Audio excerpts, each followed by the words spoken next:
Good morning students, कैसे हैं आप सब। आप देखिए, आज हम एक नया टॉपिक स्टार्ट करने वाले हैं। टॉपिक का नाम है नोट मेकिंग, है ना। देखो, नाम से पता चल रहा है नोट मेकिंग, नोट्स बनाना, जो काम आप भी करते होंगे, है ना। आप देखिए, नोट मेकिंग क्या है कि चाहे आप क्लासरूम में हो, चाहे आप बोर्ड रूम में हो, ये ज़रूरी हो जाता है कि जो भी आप सुन रहे हैं, है ना, वाइल लिसनिंग, आप अगर उनको नोट कर लें तो वो ज़्यादा इजी रहता है, वो ज़्यादा अंडरस्टैंडेबल होता है ना। क्योंकि बाद में आप फिर भूल भी जाते हैं। ऐसा नहीं है कि जो स्पीकर ने कहा आप उसको 100% अपने माइंड में रिटेन कर सकें। तो अगर आप एक्टिव लिसनर हैं, उस टाइम अलर्ट रहते हैं जो भी आप सुन रहे हैं, तो फिर जो भी आइडियाज़ आपने सुने आप उनके ऊपर फोकस भी करते हैं। तो उन आइडियाज़ को अगर हल्का फुल्का हेडिंग भी अगर आप लिख लें कि आपने क्या सुना, तो फिर आपको बाद में वो याद आ जाता है ना, कि आपने ये सुना था। उसका एक पॉइंट भी, एक एग्ज़ाम्पल भी अगर आप लिख लेते हैं तो आप उसको जो है वो रिमेंबर कर सकते हैं। तो देखिए, jotting down notes can help you to better understand the subject matter of study and conversation. कि जो भी आप पढ़ाई कर रहे हैं या जो भी बातचीत हुई, अगर आप उन नोट्स को जोड़ लेते हैं जो भी आपने लिखा, तो आप उसको बेटर समझ लेते हैं और उसका आप इंटरप्रेट कर सकते हैं आइडियाज़ को और इन्फॉर्मेशन को, है ना। तो इसलिए कंसंट्रेशन बढ़ाने के लिए और अलर्ट रहने के लिए सबसे अच्छा मेथड ये है कि आपको लॉजिकल ऑर्डर में जो मेन पॉइंट्स हैं उनको आइडेंटिफाई करना आता हो और उनको नोट्स में लिखना आता हो, नोट्स बनाने आते हों। आप देखिए, आगे आपको दिया है tips for effective note making. तो जैसे भी बता रहे थे कि 47% जितना आप सुनते हैं, जो आप इफ़ेक्टिव जो स्पीकर है उससे आप सुन रहे हैं, सपोज़ आपकी लिसनिंग इफ़ेक्टिव भी है, तो 47% तो आपने जब सुना उसी टाइम आप भूल जाते हैं, है ना। फर्स्ट जो आपने फर्स्ट डे जिस दिन आपने सुना तभी आप भूल जाते हैं फर्स्ट 20 मिनट्स में। उसके बाद 62% आप आफ्टर द फर्स्ट डे, पहले दिन के बाद 62% भूल जाते हैं। और कुछ दिनों के बाद तो आपको कुछ हल्का फुल्का सा याद रहता है कि आपने ये सुना था, मतलब डिटेल में आप याद नहीं रख सकते। तो अगर आप उसको रिमेंबर करना चाहते हैं, उसको याद रखना चाहते हैं, तो ये कुछ टिप्स दिए हुए हैं कि आप किस तरह से नोट्स बना सकते हैं। सबसे पहला, जब भी आप कहीं पर कोई स्पीच अटेंड करने के लिए जाएं, या कहीं पर भी कुछ, आप सपोज़ आपका लेक्चर भी है, लेक्चर आप सुन रहे हैं, तो गो प्रिपेयर्ड, आप तैयार होके जाएं। सबसे पहला पॉइंट है कि always carry A bound notebook.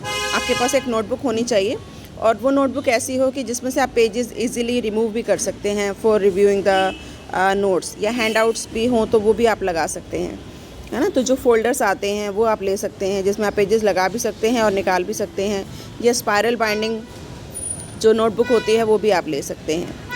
Second, take a few highlighters, कि आपके पास कुछ हाईलाइटर्स होने चाहिए कि जो भी मेन पॉइंट है, इंपॉर्टेंट पॉइंट है, आप उसको हाईलाइट कर सकें, है ना। हो सकता है मटेरियल आपको असाइंड हुआ हो, कुछ हैंडआउट्स दिए गए हो। देखो, नेक्स्ट पॉइंट है to go through assigned material.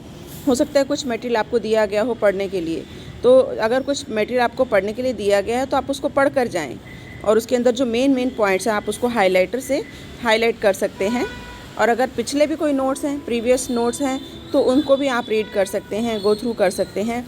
तो इससे आप बेटर कॉम्प्रिहेंड कर पाएंगे जो भी सब्जेक्ट मैटर है उसको। तो ये था फर्स्ट टिप। सेकंड है इम्प्रूव योर लिसनिंग स्किल, कि डोंट हियर, सिर्फ आपको सुनना नहीं है, आपने लिसन करना है अटेंटिवली, उसको ध्यान से सुनना है। तो फिज़िकली और मेंटली आप वहाँ पर प्रेजेंट रहिए। Make a conscious effort to concentrate करने की कोशिश कीजिए, कि जो कहा जा रहा है उसको सुनने की कोशिश कीजिए, उससे कुछ सीखने की कोशिश कीजिए। Adapt to direction a lecture takes, lecturer आपको जो भी कह रहा है, लेक्चर लेने वाला वो जो डायरेक्शन दे रहा है, वो डायरेक्शंस को आप फॉलो कीजिए। अनवांटेड क्वेश्चंस आप वहाँ पर मत बोलिए, डिस्ट्रैक्शन क्रिएट मत कीजिए, है ना। लिसन केयरफुली, और अगर आपको कुछ समझ में नहीं आता तो आप उसको साइड पर लिख लीजिए, जिसको आप बाद में पूछ सकते हैं। जैसे आपको डायरेक्शन दी गई है उसी टाइम पूछने के लिए कहा गया है तो आप उसी टाइम पूछ सकते हैं। अगर आपको ये कहा गया है कि बीच में डिस्ट्रैक्ट नहीं करना है, डिस्टर्ब नहीं करना है, तो फिर आप बाद में भी पूछ सकते हैं। उसके बाद देखिए, थर्ड इन्होंने टिप दिया है develop a comfortable note taking method, कि एक कंफर्टेबल नोट टेकिंग मैथड को आप डेवलप कीजिए। जैसे आपके कई लेक्चर हैं, है ना, 5 लेक्चर 6 लेक्चर, तो हर लेक्चर के लिए अलग पेज होना चाहिए, और हर पेज पर आपने क्या डालनी है, डेट डालनी है, मंथ डालना है, ईयर डालना है ना। और हर पेज को नंबरिंग दीजिए। Advisable to write on one side of the paper only, कोशिश कीजिए कि पेपर की एक साइड पर ही लिखिए, दूसरी साइड को आप ब्लैंक छोड़ सकते हैं। और कुछ ब्लैंक पेजेस भी आप रखिए कि कुछ क्वेश्चंस अगर आपने कुछ ब्लैंक स्पेस रखिए जहाँ पर आप लिख रहे हैं, ताकि अगर आपको कुछ क्वेश्चन पूछना है बाद में तो वहाँ पर उसको लिख सकें, या कुछ एडिशनल ऐड करना है तो आप कर सकें। और जो भी नोट्स हैं वो ब्रीफ बनाने हैं आपने, ऐसा नहीं है कि जो कहा जा रहा है वर्ड टू वर्ड आपको वही लिखने की कोशिश करनी है। आप कोशिश कीजिए कि जो मेन है उसको आपने लिखना है, तो use a phrase instead of sentence. एक पूरा सेंटेंस लिखने की बजाय अगर उसकी जगह कोई फ्रेज़, कोई मुहावरा या लोकोक्ति या कोई सिंपल सा वर्ड आप लिखकर भी उसको समझ सकते हैं तो आप उसको लिख सकते हैं।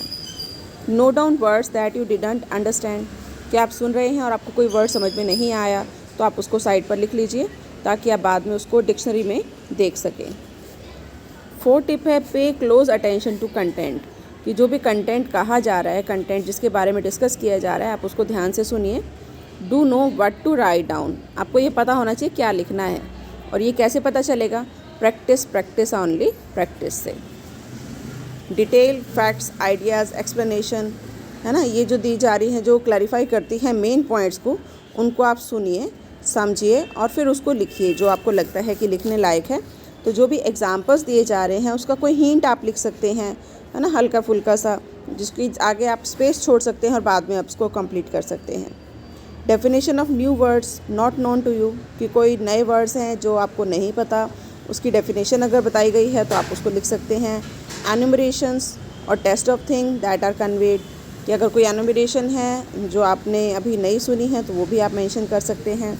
Information that is repeated any it drive home the point, कि ऐसी इंफॉर्मेशन जो रिपीट हुई है उसको आप छोड़ सकते हैं, छोड़ना चाहें तो, है ना। तो इस तरह से आपने मतलब क्लोज अटेंशन देनी है किसकी तरफ? कंटेंट की तरफ। उसके बाद देखिए नेक्स्ट टिप है review and edit note for better collection. आपने नोट्स तैयार कर लिए, ऑब्वियसली जब लेक्चर चल रहा था तो आपने रफली लिखे होंगे, तो आप अपने नोट्स को विदिन 24 आवर्स आप उसको रिव्यू कीजिए, उसको री लुक दीजिए at the words that do not make sense, क्योंकि कई बार जल्दी में ऐसा लिखा जाता है जिससे कोई सेंस नहीं निकलती, है ना। तो आप कोशिश कीजिए रिकॉल करने की अपने माइंड में कि क्या बताया गया था, क्या कहा गया था, है ना, और फिर उसके अकॉर्डिंग जो आपने लिखा है उसको सेंस देने की कोशिश कीजिए। कोई कीवर्ड्स आपने लिखे हैं उसको फिल कीजिए, कोई क्वेश्चंस आपने लिखे हैं उसका आंसर ढूंढने की कोशिश कीजिए, है ना। In case you are not clear about an issue, किसी इशू के रिगार्डिंग आप क्लियर नहीं हैं तो आप उसको जॉटेड डाउन कीजिए, जोड़िए, चेक कीजिए। और अगर आपको नहीं समझ में आ रहा तो ask from the speaker, don't hesitate, उससे पूछने में आप हेजिटेट मत कीजिए। तो ये कुछ टिप्स हैं कि आप किस तरह से नोट्स को इफ़ेक्टिव बना सकते हैं। आप देखिए क्या क्या मेथड्स हैं, किस मेथड से आप नोट्स बना सकते हैं। वन बाय वन हम इनको पढ़ेंगे। सबसे पहला मेथड देखिए है कॉर्नेल मेथड। अब ये जो कॉर्नेल मेथड है ये क्या बताता है? एक सिस्टमेटिक फॉर्मेट देता है for condensing and organising notes. मतलब आपको नोट्स बनाने हैं और वो ब्रीफ में बनाने हैं और ऑर्गेनाइज्ड वे होना चाहिए।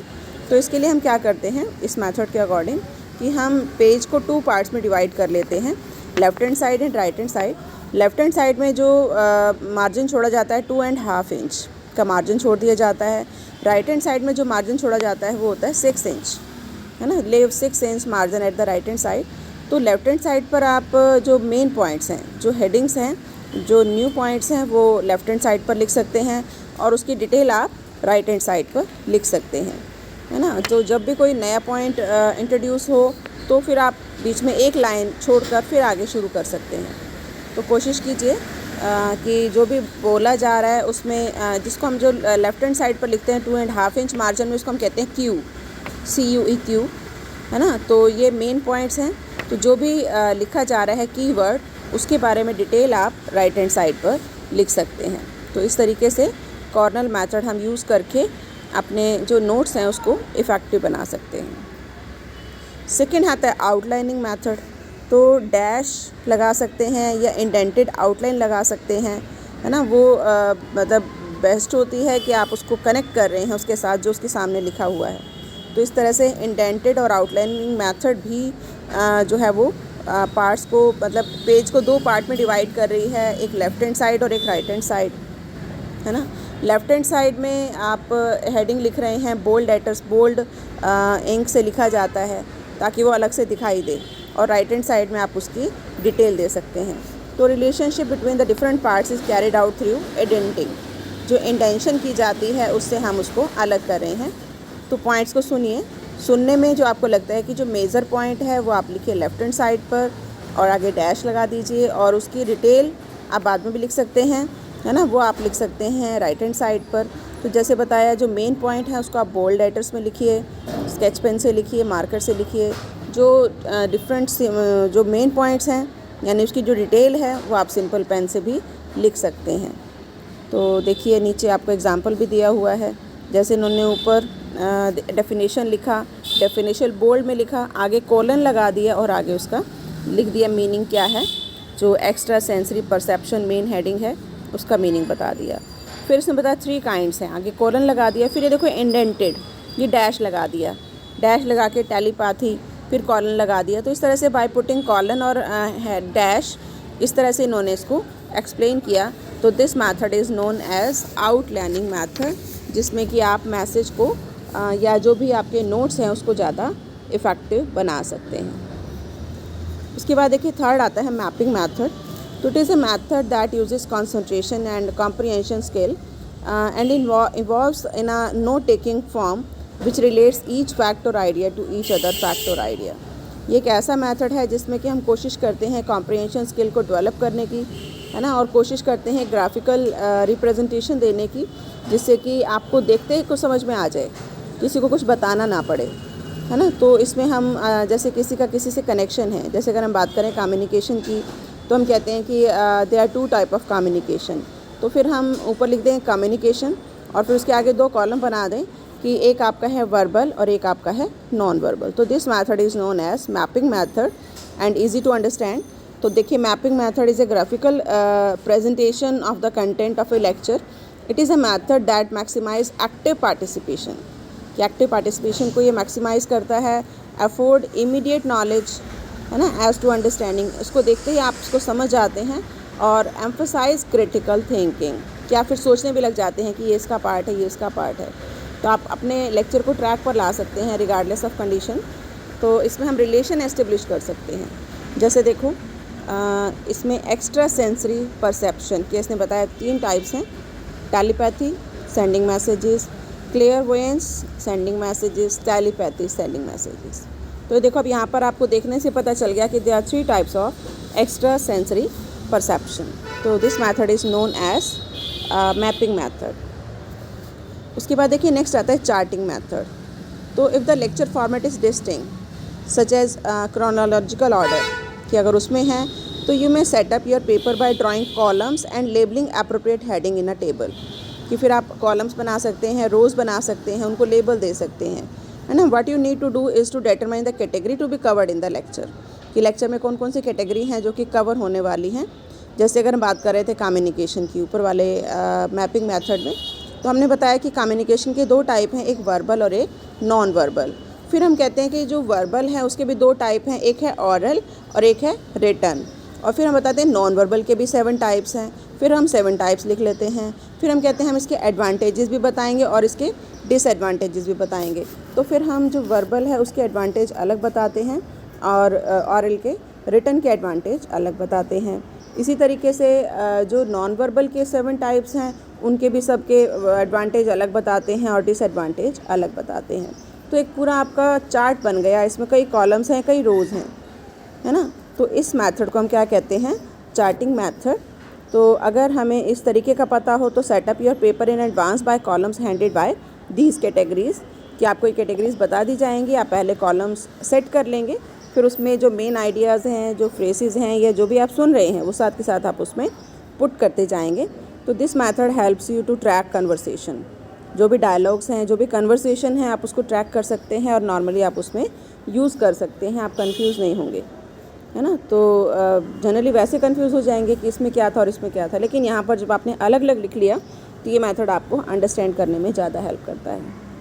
उसके बाद देखिए लास्ट मेथड हमारा आता है सेंटेंस मेथड। बहुत ईजी मेथड है जो जनरली यूज़ किया जाता है, कि जब भी आप सुनते हैं तो आप क्या करते हैं, एक एक सेंटेंस लिखते जाते हैं और एक लाइन छोड़ते जाते हैं। तो in this method you right new thoughts, facts, topics on a separate line, कि हर सेपरेट लाइन पर लिखते हैं।